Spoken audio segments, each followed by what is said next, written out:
ചേച്ചിയെ കണ്ടോ? തപ്സിക്കുട്ടി ഒരു ചേച്ചിയായി അല്ലേ? അതെ. നല്ല രസമല്ലേ? ആ ഉടുപ്പ് തരുവോ മോളെ? അങ്കിളിന് തരുവോ? കൊടുക്കുവോന്ന് ഞാൻ പാടി കഴിഞ്ഞിട്ട് തരാം. തരാം. മനസ്സുണ്ട് കൊച്ചിന്. അതെ, അതെ. കണ്ട് പഠിക്കും മീനൂട്ടി. വേണോ? കാരണം ഒരു ചക്ക പോലും കൊണ്ട് തരാത്ത ഒരാളാ. ചക്ക ഞാൻ കൊണ്ടുതരാം. അടുത്ത ചക്ക സീസൺ ആവട്ടെ. ഓ ഞാൻ അവിടെ പലാപ്പഴം തപ്പിട്ട് ഒരു വീഡിയോ എടുക്കാൻ തപ്പിട്ട് അത് പലാപ്പഴം റിമി ചേച്ചി അറിഞ്ഞില്ലല്ലോ. തീർന്നു. ഈ ടൂർ പോയിരിക്കുക. ഇവിടെ റിമി ചേച്ചി പോയ സമയത്ത് ഭയങ്കര അടിയോടടിയായിരുന്നു. എന്തിന്റെ പേരിൽ വെച്ചാൽ ചക്കപ്പഴത്തിന്റെ പേരില്. മിന്നി ആന്റി പറഞ്ഞു ബാക്ക് നീണ്ട ഈച്ച ചക്കപ്പഴത്തിൽ വന്നിരുന്നിട്ട് അത് കഴുകാതെ തിന്നണം, എന്നാലേ ടേസ്റ്റ് ഉള്ളൂ എന്ന് മിന്നി ആന്റി പറഞ്ഞു. അപ്പൊ ഞാൻ പറഞ്ഞു മദ്രാസിൽ ആ ഓടയുടെ സൈഡിൽ വന്നിരിക്കുന്ന ഈച്ച എവിടുന്ന് വന്നിരിക്കുന്നു എന്ന് ആലോചിക്കാന്ന് ഞാൻ പറഞ്ഞു. അത്രേ അതങ്ങനെ ഭയങ്കര. അപ്പൊ മിന്നി പറഞ്ഞു ബിന്നി ഏറ്റവും വലിയ ആഗ്രഹം MG അങ്കിളിനെ കൊണ്ട് ഈ ഈച്ച വന്ന പഴം കഴിപ്പിക്കുക എന്നുള്ളതാണ്. ഏറ്റവും വലിയ എന്റെ മോട്ടോ. അതെ. ഇപ്പൊ വേറൊന്നുമല്ല, ഫ്രഷ് ആയിട്ടുള്ള തിന്ന് ശീലമില്ല. കുടുംബപരമായിട്ട് നമ്മുടെ എല്ലാവരുടെ ഏറ്റവും വലിയ വീക്ക്നെസ് ചക്കപ്പഴം. കിലോമീറ്ററുകൾ പോയി വണ്ടി എടുത്തിട്ട് മേടിച്ചോണ്ട് വരും. അത്ര ഇഷ്ടം നമ്മുടെ വീട്ടിൽ എല്ലാവർക്കും. അപ്പൊ ഇതങ്ങ് ഇങ്ങനെ പൊളിച്ചിങ്ങനെ വെച്ചേക്കും. ടേബിളിൽ വെച്ച ആ സ്മെല്ല് വന്നാ നമ്മളെ ഇങ്ങനെ നിക്കുവല്ലേ. പിന്നെ ഒരു പീസങ്ങ് എടുത്തെങ്ങാനും കഴിച്ചാ പിന്നെ നമ്മൾ തന്നെ നിന്ന് ആ മൊത്തം തീർക്കും. ഇതാണ് ചക്കയുടെ ഒരു ഇത്. പക്ഷെ എനിക്ക് ഇഷ്ടല്ല. കുഞ്ഞിന് ഇഷ്ടമല്ല ചക്കപ്പഴം. ഏത് പാട്ടാ പാടുന്നേ? വിറവാലും കുരുവി ഞാനൊരു കുറെ മാനം തന്നെങ്കിൽ. ആഹാ, അതൊരു കൊച്ചുണ്ണി എന്നുള്ള പടത്തിലെ പാട്ടല്ലേ? കായംകുളം കൊച്ചുണ്ണി. പിന്നെ പാടിയത് എസ് ജാനകിയമ്മ. Very good. മ്യൂസിക് ചെയ്തത് BA ചിരമ്പരനാഥ്. പിന്നെ എഴുതിയത് P ഭാസ്കരൻ മാഷ്. Very good, very good. വർഷം 1966. ഓ എന്റെ അമ്മേ, എന്റെ ദൈവമേ, എത്ര വർഷം മുമ്പുള്ളതാ അല്ലേ? മോളെ എന്തെങ്കിലും വിശേഷമുണ്ടോ? അത് അമ്മ പറയരുതെന്ന് പറഞ്ഞു, എന്നാലും എനിക്ക് പറയണം എന്നൊരു തോന്നൽ. പിന്നെ ഇല്ലേ പറഞ്ഞോ. MG സാറിനോട് ചെലവുള്ള കേസാ. അല്ല, അടി കൊടുത്ത് അടി വാങ്ങിക്കാന്ന്. MG സാറിന്റെ ഫ്രണ്ട് അല്ലേ മോഹൻലാൽ അങ്കിള്? അതെ. മോഹൻലാൽ അങ്കിള് ഫ്രീ ആവുമ്പോ എനക്കൊന്ന് വിളിച്ചേരണേ. തീർച്ചയായിട്ടും വിളിച്ചുതരാം മോളെ. അതൊരു 2 ദിവസം മുമ്പായിരുന്നെങ്കിൽ ഇവിടെ തന്നെ ഉണ്ടായിരുന്നു, സ്റ്റുഡിയോയിലുണ്ടായിരുന്നു, കുറച്ച് വർക്കുകളൊക്കെ ഉണ്ടായിരുന്നു, ഞങ്ങൾ ഒരുമിച്ചുണ്ടായിരുന്നു. ഇത് എന്നെ കാണിച്ചില്ലല്ലോ. അതെങ്ങനെയാ മോളെ? മിനിഞ്ഞാന്നായിരുന്നു. അതായത് നമ്മുടെ സ്റ്റീഫൻ ദേവസി അങ്കിളില്ലേ, ഇവിടെ വരത്തില്ലേ, ആ അങ്കിളിന്റെ സ്റ്റുഡിയോയിൽ ഞങ്ങൾ എല്ലാവരും ഉണ്ടായിരുന്നു. 2 ദിവസം മുഴുവൻ ഉണ്ടായിരുന്നു. അപ്പൊ എന്തായാലും മോക്ക് ഞാൻ വിളിച്ചു തരാം കേട്ടോ. അടുത്ത ഷൂട്ടാകുമ്പോ കിട്ടിക്കോളണം. ഇല്ല, ചിലപ്പോ ഇത് കഴിയുമ്പോഴത്തേക്ക് മോൾ ഇത് കഴിഞ്ഞിട്ട് ഞാൻ ഒന്ന് ട്രൈ ചെയ്ത് നോക്കാം. കിട്ടിയാ കിട്ടട്ടെ. ലാലേട്ടന്റെ അടുത്ത് എന്നാ കുഞ്ഞിന് ചോദിക്കാൻ? വിളിച്ചൊന്നും മിണ്ടാനുണ്ട്. എന്ത് മിണ്ടാന്? എനിക്കൊരു ഉമ്മ കൊടുക്കും. So sweet of you. All the best, Kanne. All the best. Thank you. അതെന്താ ഇത്ര ഇഷ്ടം കൂടെ ഒന്ന് പറഞ്ഞേ? ഈ ഉമ്മ കൊടുക്കാനുള്ള ഇഷ്ടം ഏതെങ്കിലും സിനിമ കണ്ടിട്ടാണോ, പാട്ട് കേട്ടിട്ടാണോ? തുടരും, കിളിച്ചുണ്ടും മമ്പഴും, പിന്നെ പുലിമുരുകൻ. പാട്ടുപാടം കുറെ സ്ഥലത്ത് പോകുമ്പോ ഷംസാറിനെ കൂട്ടണ്ടാട്ടാ. ഇവിടെ ഞാനോർത്ത് എന്നോട് വല്ലോ സ്നേഹത്തിൽ പറയാൻ പാട്ട് അങ്ങനെ ഇങ്ങനെ പോകല്ലേ എന്ന് വല്ലായിരിക്കും. ഇല്ല, എനിക്ക് വേണ്ട, ഇനി ഒന്നും ചോദിക്കണ്ട പ്ലീസ്. വേണ്ട, മനസ്സിലായി, സാരില്ല.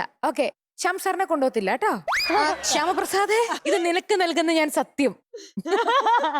പാടിക്കോട്ടെ. Thank you.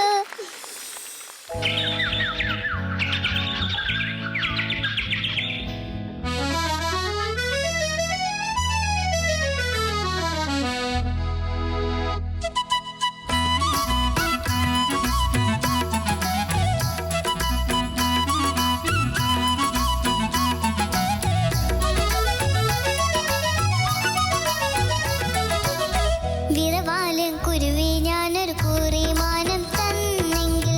വിറവാലും കുരുവി ഞാനൊരു കുറി മാനം തന്നെങ്കിൽ. മറ്റാരും കാണാതെ നീ മണിമാരനു നൽകാമോ?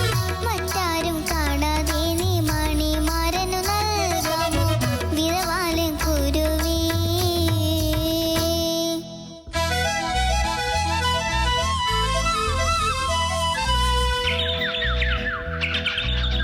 കുഞ്ഞാറ്റ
അടിപൊളി.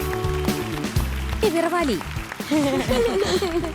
തപസ്സിക്കുട്ടി എന്തോ സൂപ്പർ ആയിരുന്നു കേട്ടാ. Thank you. സൂപ്പർ എന്ന് വെച്ചാൽ സൂപ്പർ. ആ Thank ഡാൻസ് ഉണ്ടല്ലോ, ഞാൻ നൽകാമോ എന്നൊക്കെ ഉള്ളത്, അതാര് പഠിപ്പിച്ചു തന്നു? അത് ഞാൻ കൈ നിട്ടതാ അല്ലേ? ആ മണിമാരനെ പറയുമ്പോഴാണ് ആ അതെ അതെ. മണിമാരന. പിന്നെ മാത്രമല്ല നമ്മുടെ കേരേട്ടന്റെ ഒരു അസുഖം പിടിച്ചോന്നൊരു സംശയം. സംശയമല്ല, അതുകൊണ്ട് കേട്ടോ, അതുകൊണ്ട് ഇങ്ങനെ. ഇങ്ങനെ കയ്യിൽ ഇങ്ങനെ ഒരു വിറയലുണ്ടല്ലോ നമ്മുടെ കേരേട്ടന്റെ. ആ അതെ. അപ്പൊ അടിപൊളി, ഒന്നും പറയാനില്ല. മണിമാരന് Thank you. നൽകാൻ കുറെ കിളികളും പിറവാലും കുരുവിയും എന്ന് വേണ്ട, മൊത്തം കിളിമയമായിരുന്നു. അടിപൊളിയായിട്ട് പാടി. ഓക്കെ. Thank you. ഈ വിറവാലൻ കുരുവി എന്ന് പറഞ്ഞാൽ അത് എന്ത് കുരുവിയാ ചേട്ടാ? മറ്റേ കൊച്ചു കുഞ്ഞു കുരുവികളുണ്ട്. കണ്ടിട്ടുണ്ട് അത് ഈ പാടത്തൊക്കെ ഇരുന്ന് കഴിഞ്ഞാൽ അതിങ്ങനെ ചിലപ്പം 10 മുമ്പിൽ ചെന്ന് വലിയ ആളായിട്ട് ഇങ്ങനെ ഇങ്ങനെ വിറപ്പിക്കും. അപ്പൊ അതിന്റെ ചിന്ത എന്താണെന്നറിയോ? അതിങ്ങനെ വിറയ്ക്കുമ്പം ഭൂമി മുഴുവൻ കിടന്ന് ഇങ്ങനെ വിറക്കുക. ബാക്കിയുള്ളവരൊക്കെ ശ്രദ്ധിച്ച് സാറിന്റെ മുഖത്ത് ആ കുഞ്ഞി കുരുവിയുടെ മനസ്സ് എങ്ങനെയാ ചേട്ടൻ അറിഞ്ഞ്? റാംജി റാവ് സ്പീക്കിംഗ് എന്ന് പറഞ്ഞൊരു പടം, ആ. അതിൽ പാടിക്കൊണ്ടിരുന്നപ്പോഴത്തേക്കാണ് ബിച്ചോട്ടൻ എനിക്ക് പറഞ്ഞു തന്നത്. ബിച്ചു സാറ് പറഞ്ഞെങ്കിൽ അത് വളരെ അതിനകത്ത് എഴുതിയിട്ടുണ്ട്, വാല് വിറയൻ പക്ഷി പറയും ഭൂമിയിനി അടിമുടി കുലുങ്ങുമൻ കുറുവാലം നനങ്ങുമ്പോൾ ഉന്നം മറന്ന. ഞാൻ ചുമ്മാ ഒന്നുമല്ല പറയുന്നേ. നമ്മള് വെറുതെ തെറ്റിദ്ധരിച്ചു. സത്യമായ കഥയാണ്. സോറി ചേട്ടാ, സോറി. മാപ്പാക്കണം ചേട്ടാ, മാപ്പാക്കണം. ഞങ്ങളോട് പ്ലീസ് പറ്റുമെങ്കിൽ. ഓക്കെ. വലിയ മനസ്സാണെന്ന് അറിയാം, അതുകൊണ്ട്. താപ്സിക്കുട്ടി എന്റെ പൊന്നോ, വിറവാലൻ കുരുവി കേട്ട് ഞങ്ങളൊക്കെ വിറച്ചുപോയി. മോടെ പാട്ട് കേട്ട് വിറച്ചു പോയെന്ന്. ഇല്ലേ? സന്തോഷം കൊണ്ടേ. ഓ അങ്ങനെ. അങ്ങനെ ഇങ്ങനെ വർക്കലിങ്. അങ്ങനെയൊക്കെ എങ്ങനെ സന്തോഷം എങ്ങനെയെങ്കിലും എവിടെയെങ്കിലും കൊണ്ട് ഇടണ്ടേ. അപ്പം എന്തെങ്കിലും ഒന്ന് പറഞ്ഞോട്ടെ. എങ്ങനെയെങ്കിലും ജീവിച്ചു നോക്കോട്ട്. ചക്കരെ സൂപ്പർ ആയിരുന്നു കേട്ടോ. ഇതാരാ ഇങ്ങനെയൊക്കെ പറഞ്ഞു തന്നത്? നല്ല അക്ഷര സ്ഫുടതയോടെ അമ്മ. അമ്മ. പിന്നെ ഗ്രൂമേഴ്സ് സംഗതിയെല്ലാം പഠിപ്പിച്ചു. മിടിക്കായിട്ട് പാടിട്ടാ. Thank you. അല്ല ബിന്യാന്റെ ഉമ്മ തന്നിട്ട് തിരിച്ചു തന്നില്ല? ഇതാ എനിക്കിവിടെ തന്നേരെ, കൊറേ നാളായില്ലേ കണ്ടിട്ട്. അത് എങ്ങോട്ടും പോയില്ല, പറന്നങ്ങ് പോയി. കറക്റ്റ് ഇങ്ങോട്ട്. മൈക്കിൽ കൂടെ സൗണ്ട് കേൾക്കണം, സൗണ്ട്. ഉമ്മ കൈവക്കണ്ടേ അപ്പൊ? തപസ്സിക്കുട്ടി, വിറവാലൻ കുരുവി നടപ്പ എനിക്ക് തളിർ വെറ്റിലയുണ്ടോ വരദക്ഷിണ വെക്കാൻ. അതിന്റെ ഇടയില് കറുക വയൽ കുരുവി മുറിവാലൻ കുരുവി. ഇതാണ് എന്റെ മനസ്സിൽ. ഒരു മുറിവാലനെ അറിയൂല, അത് ഈ കുരുവി എവിടെയായിരുന്നു? ശരിയാ. ഒരു ബ്രദേഴ്സ് ആൻഡ് സിസ്റ്റേഴ്സ് അങ്ങനെ എന്തെങ്കിലും ആയിരിക്കും അല്ലേ? പെറ്റ്സിനൊക്കെ ഇഷ്ടാണോ? എനക്ക് അണ്ണാൻ ഭയങ്കര ഇഷ്ടാണ് അല്ലേ? തേൻ കുടിച്ചോണ്ടിരിക്കും അവിടെ. കഴിഞ്ഞ ദിവസം ഞാൻ ഒരു അണ്ണാൻ ഇങ്ങനെ കണ്ടപ്പോ ഞാൻ ഇങ്ങനെ സൂം ചെയ്ത് ഇങ്ങനെ വീഡിയോ എടുത്തേ. ഫുഡ് വെച്ചിട്ടുണ്ട്. അപ്പൊ ഒരു സ്ഥലത്തുനിന്ന് അത് ലെറ്റർ ബോക്സ് പോലത്തെ സ്ഥലത്തുനിന്ന് കഴുത്ത് ഇങ്ങനെ ഇട്ടിട്ട്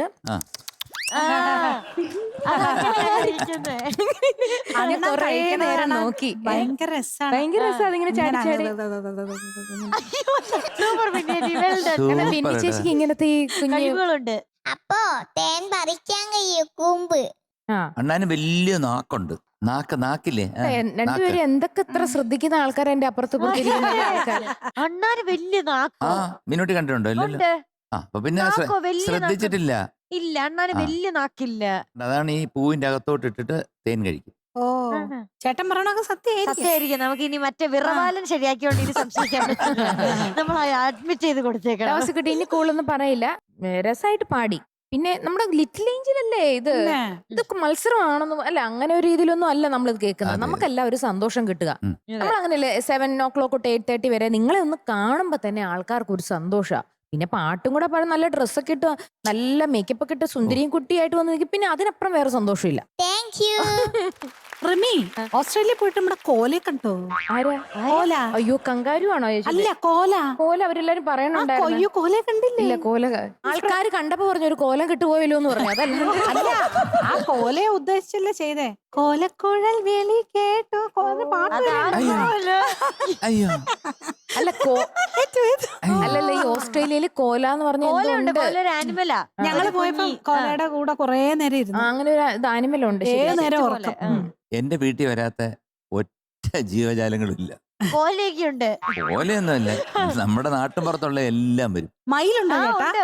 മയിലുണ്ട്, കൊരങ്ങൻ, പിന്നെ അപ്പുറത്തെ വീട്ടിലെ കോഴി, പിന്നെ ഇപ്പുറത്തെ വീട്ടിലെ പട്ടി, പിന്നെ എല്ലാരും ഈ അണ്ണാന്, പിന്നെ എലിശല്യം കൊണ്ട് ഒരു രക്ഷയില്ല.